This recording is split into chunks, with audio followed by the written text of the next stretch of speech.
Hi folks, it's Pinky Nightwalker here. Today's video will be on some maintenance for Glock pistols, and we're going to focus this video today on the slide or the upper end of the gun only. So let's get started in the video. This is a Model 19 Generation 5 Glock pistol, chambered in 9mm. As you can see from the chamber flag, the gun is empty. You can see the tip of it sticking out of the barrel. We'll do a little more redundant of a check, show you that it's empty this way, and of course there's no magazine in the gun at all. Let's take the chamber flag, move it out of the way. Here's one of the magazines that come with it, and you can see that it has the orange follower right here, indicating that this is a Gen 5 magazine and it is empty. So this is a standard Generation 5 magazine, 15 round capacity of 9mm ammunition. Let's put that aside. Today, again, we'll be concentrating on the maintenance of the slide assembly for the Glock pistol. In doing so, we need to first release the slide forward by pulling back on it, allowing the slide stop to drop down. And now we have it in this configuration. We had demonstrated the gun is empty, and we need to actually take pressure off of the striker assembly, which is in the gun. It's captured in there, and the only way to do so is to pull the trigger. So let's aim it in a safe direction, away from anything and anybody, and pull the trigger. And you heard that click. So the tension is now off of the springs and so forth in the gun, so that will allow us to perform the maintenance that we are going to do. All right, grip the gun as such, like this, in your hand, and pull back a little bit on the slide, and I mean a 32nd of an inch, because all we're doing is pulling back on the tabs on either side of the frame. And those tabs, there was one here and one there, and all we're doing is pulling down on those tabs simultaneously to make this little metal block drop down. Okay, that was all we had to do, but we had to pull it back a little bit to get it off. All right, let's set the frame aside. We'll go into that a little bit later. But right now, we're going to concentrate on the slide. This is what the underneath and the inside of the slide looks like. This is the buffer spring, recoil spring assembly. This is the back of the striker. And this is the safety plunger. And buried right here for a little bit is the barrel. Let's take the buffer spring out by lifting up on the back of it, nice and easy, and it'll come free. Okay, take the barrel, pick it up a little bit, slide it back and out. It's not held in by anything else. This is how the barrel on the Glock looks. It has a highly polished feed ramp. It also has the crown on the front of it, because this is a Generation 5 and this is their marksman barrel.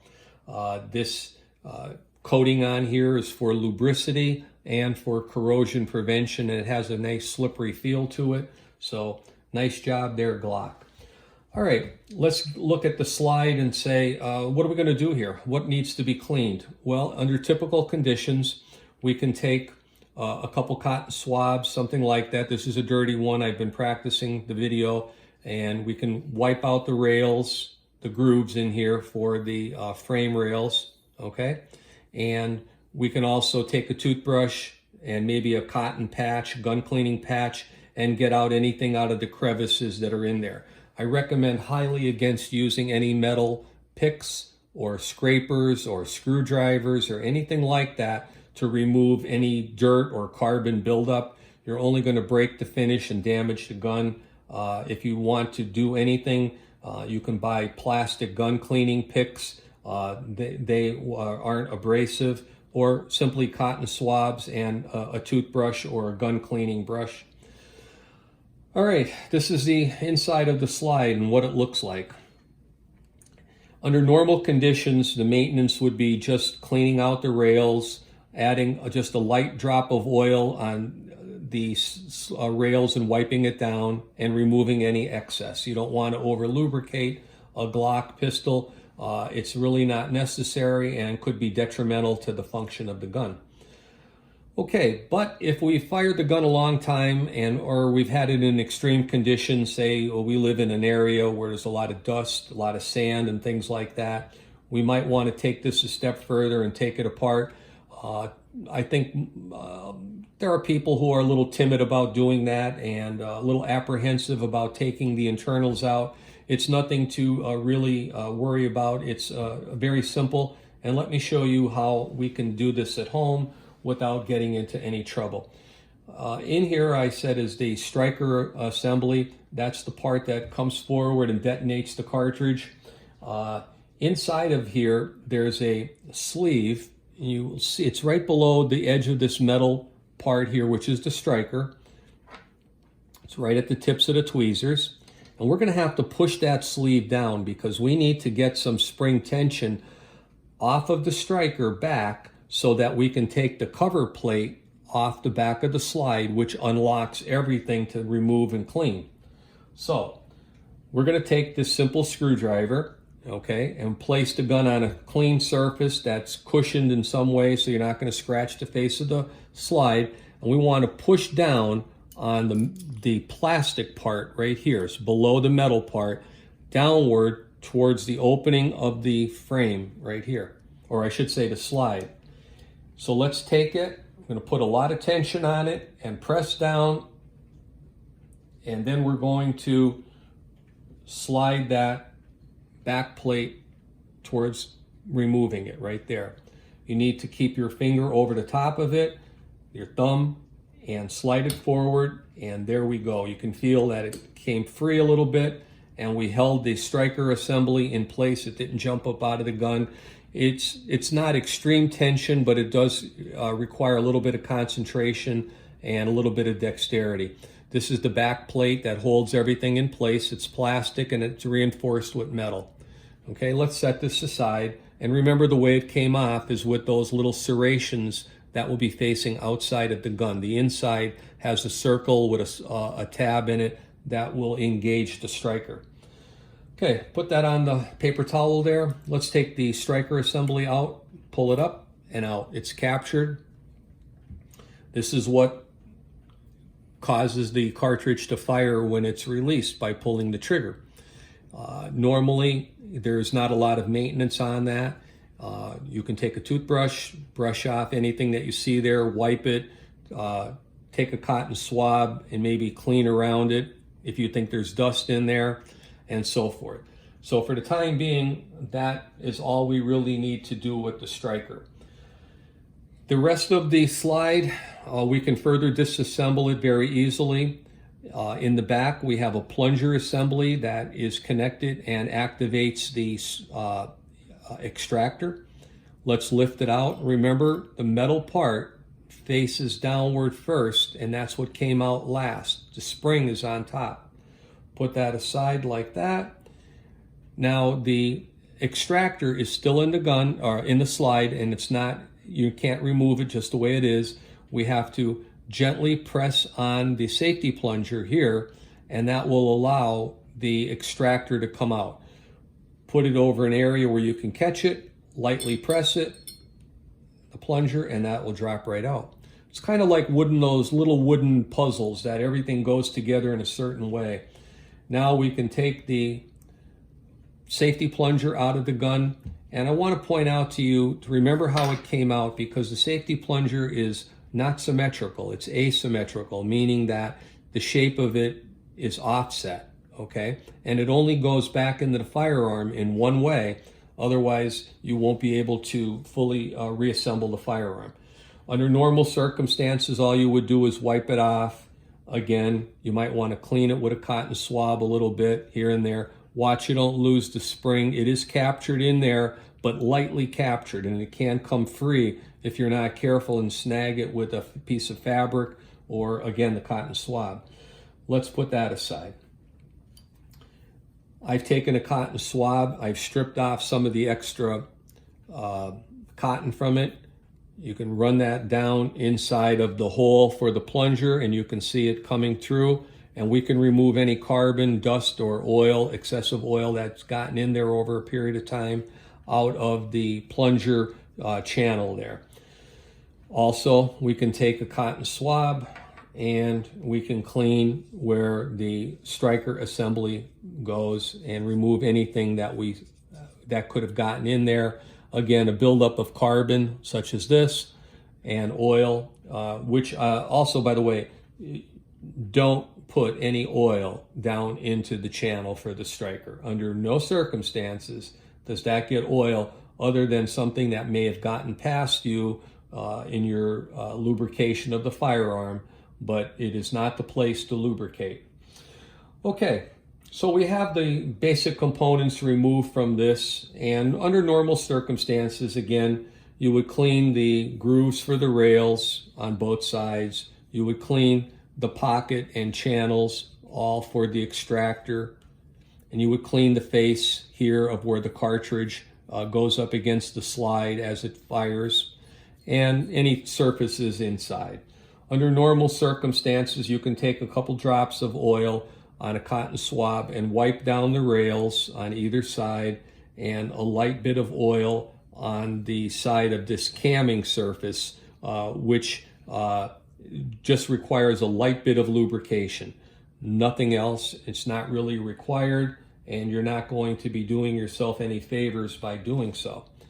Refer to the Glock manual for lubrication if I've skipped over anything or you don't understand what I've described for you.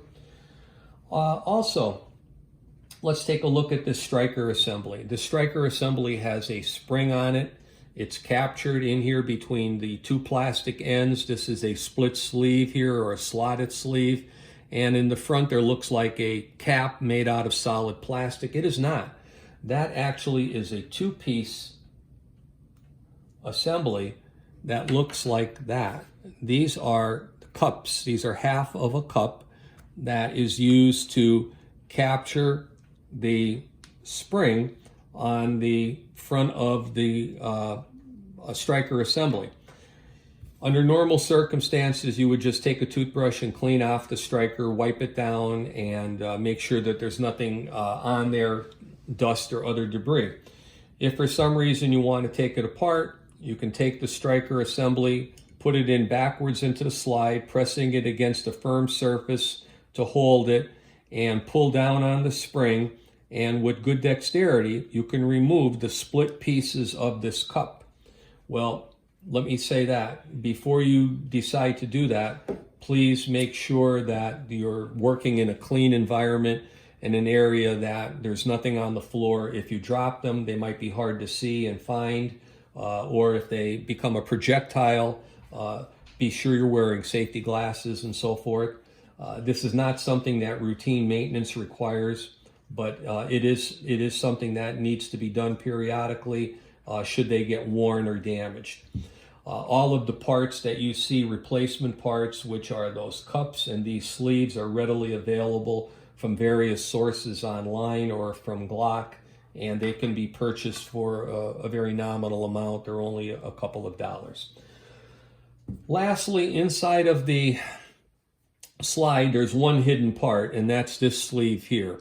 One of these sleeves is embedded down into this slide, and that's a channel sleeve, and that's taken out with a tool like this. It's got a tapered thread on the one end that you can put into the back, screw it in lightly, and then pull out the sleeve, and there it is. It shouldn't take a lot of tension to get that out, a lot of effort, and that's what the little sleeve looks like. These sometimes get damaged, or when people in their attempt to paint these things will use a product that requires heating in an oven, and if they don't remove this little thing, you're going to have a world of problems, because your striker will then not function in the gun. This is the channel that line. This is a liner for the channel, and it provides the lubricity and is part of the function of it. Under normal circumstances, you wouldn't have to take that out, but if you're going to get into painting your slide or doing something like that, it is a consideration. When you purchase these, many of them, they come from various manufacturers or Glock themselves. They'll have a little tab on the end of here from the mold. Take it off with a fingernail brush or a fingernail file or something like that, so that when you put it back into the channel, the new one, it will go in freely. It should go in with light finger resistance and pressure. To put this channel liner back in, start it with your finger. You can use one of these tools to press it in a little further, a little bit easier, and just on the edge of it, press it in until it stops. Okay? Not hard. All right, let's assemble or reassemble the gun. We're assuming that we've cleaned it. We're satisfied with that. The first thing we need to do is put back the safety plunger in place, being very careful that the spring stays with it. And as you can see here, that will not be the way it goes. We're going to turn it a little bit, 180 degrees. And let's see here. Hang on. Oops. Sure enough, we have the spring off of it. And I'm glad that you're able to see that so that you know what we're talking about here. And we're going to put that back into place there. Okay. Let's put this back in very carefully, making sure the spring stays in place, and orientate this in the proper direction. And there we have it. So we've got that in there now. The spring is back in okay.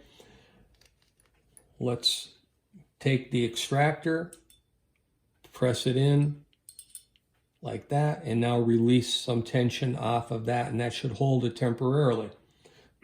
All right, now we're putting the plunger assembly back in, metal part down first, and put that into place. That's going to further capture our extractor and make sure that it stays inside the firearm slide. Press the captured striker assembly back into place. Now it's time to put the cover plate back on the slide. So get yourself in a position that you can press down and not off to the side in some direction, because it's like I have done, and the thing will just pop off and go in a different direction. You don't want that. So pressing down on it using your finger, press the striker assembly down into the slide until it's a little bit underneath the back plate. Slide the back plate forward a little bit, and now it's time to take a tool such as the screwdriver or something and press in and down on that plunger. And if you watch this, you can hear the snap. It locked into place. Again, the serrations are on the outside. Okay, let's put the barrel back in. And by the way, you can add a light oil to the outer surface of the barrel. This is something that I use. It's just a common gun oil. Wipe it down with just a film from your fingers. You don't need any more on that. And you won't be doing yourself any favors if you gob it up with oil. Drop that down into place. We're going to take the captured spring assembly. Plastic end of it will go forward in the slide. The back side has a metal disc on it. There's two steps on the back of the barrel right here. You're going to make sure that the metal disc is up on the highest step, which will be closest to the bottom of the barrel. Okay? Press forward with your thumb gently, and snap it down into place, and there you go. Okay? So we have the slide fully assembled. Let's take that, and we're going to put it back on the frame. And before I do that, let's just take a look a little bit inside the frame to see what's what. Lubrication on the frame is very limited to a little drop of oil on each one of these frame rails. Right here, 4 places. A tiny drop of oil on the sear plate here, and just a little bit right on here. You don't need a lot of oil on Glocks. Most of the parts are plastic, and the lubricity that they offer works just fine. So you don't want to gum them up where you're going to have plastic up against metal and fragments of foreign material sticking between them. So limit the oil. We're going to now start the slide back on the rails and back in place. Discharge it. Everything seems to be working fine. Okay, so that's how we do some maintenance on the top end of the slide on the Glock. Very simple tools that you'll need for it. This is a pin remover. If you get into putting and taking off the interchangeable grips or removing the parts from the lower assembly, you'll need a tool such as this to press out the pins, which by the way are plastic. A sight tool if you want to replace the sight. This takes the little hex nut off the bottom on the inside. It's got a very shallow cup on it and it's magnetized. This is one right from Glock. Okay, this is a great little tool if you get into removing and changing your sights. This is some of the grips these are the grips that came with the gun. There's an extra pin. That pin is used in the back of the frame here. It's a little bit longer than the one that it ships with. The one that it ships with, it just simply fills the hole and doesn't stick out beyond it because there are no added back straps on this gun. When you put this on, the added material, the thickness of it will require that you use this pin rather than that one, and then you can keep that pin on this holder with the other 3 remaining straps, depending on your choice that fits your hand the best. All right, I think this is a long enough video to cover that. I think that what I'm trying to stress is that you don't have to be afraid of taking apart the slide on a Glock.